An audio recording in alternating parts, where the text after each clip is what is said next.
Week 7. Today is Sunday, the 26th of April, 2020, and our word is synchronicity. My personal definition of synchronicity is when things happen that seem to be beyond coincidence. So let's say you and I are talking about the number 7, and then it's 777. Well, that's not an actual time. Let's say we're talking about the number 5, and it's 5:55, and I look at the clock and I go, "Oh, it's 5:55." That's a synchronicity. It seems coincidental, but it also seems to be so perfectly aligned in time that it might hint at something stronger or more powerful. Synchronicity. It is an actual word, I promise. Let me just look up the definition. Synchronicity. One more time for my folks in the back, please. If you don't mind, please. Synchronicity. Appreciate you. It's a noun. It's the simultaneous occurrence of events which appear significantly related but have no discernible causal connection. Wow, could you make it any more difficult? The simultaneous occurrence of events which appear significantly related but have no discernible causal connection. Okay. The example, such synchronicity is quite staggering. What a horrible example. This tough week. Let's power through. Origin 1950s. It was coined by Jung. Oh, that's helpful. So Carl Jung, who broke off from Freud in his studies, but studied underneath Freud for quite some time, and then he broke off from Freud. Jung has a wonderful work called The Red Book. It's a deep dive into psychology. It's a little scary, but interesting. I didn't know he coined synchronicity. Wow, that's cool. So let's jump into it. Today, April 26, 2020.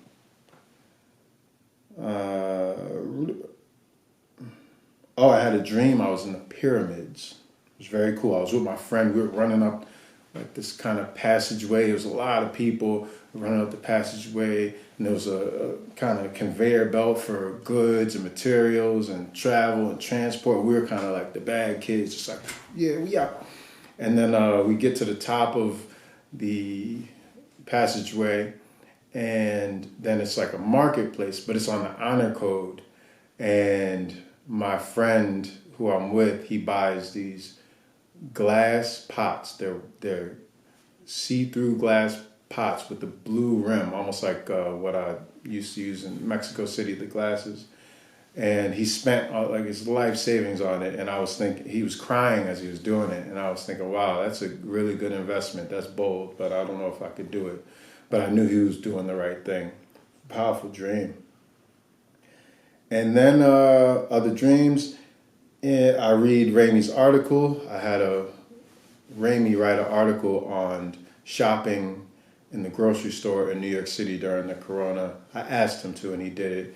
A fantastic article. So we need to edit that and get it out to the people. And then it was perfect timing. And then I talked to my sister, perfect timing. And then it started to thunder, and then it was rolling thunder. All right, lightning and thunder now.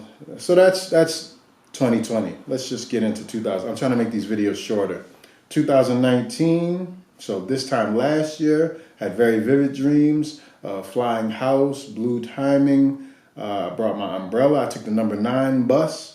I was used to the New York City public school system. This one is a regional high school system. A lot of similarities, but I started to see that it kind of drains the energy from the creatives in a way where people like me can help. You know, it's a language that I speak, and so I started to see my role in it. And I was with Max G, and we were in the exec suite while the rest of the school was at the pep rally. We were talking about pretty heavy, enlightening life stuff. It was really cool. He helped me see a lot.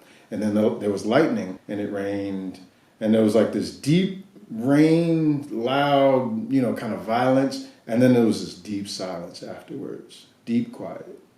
And then I read, what's that book? How to Win Friends and Influence People. Joke about it, but it's actually got some synchronicities in the book. Hey, synchronicities. Merritt in Connecticut being one, where they did the study, in the Harvard and the Yale Club where we meet for Avon. And then I took the number 9 to the library for my job interview, so I would start working at the Oak Bluffs Library. I go to the bank, I go to the Pequot, perfect alignment, and then Verb gives me a wheel home, and I'm out. So that's 2019. 2018, I watch a last minute perfect timing motivated on Magician, Sacred Space, Liminal, Mentor. Oh, it's Like Stories of Old is the video on YouTube. If you get a chance, check them out. There's some wonderful, they dissect films based off of stories, and it's beautiful. Yeah, so I'm walking, and I wonder, like, where are all the worms I used to see as a kid? And then I pass a puddle, and I see all the worms.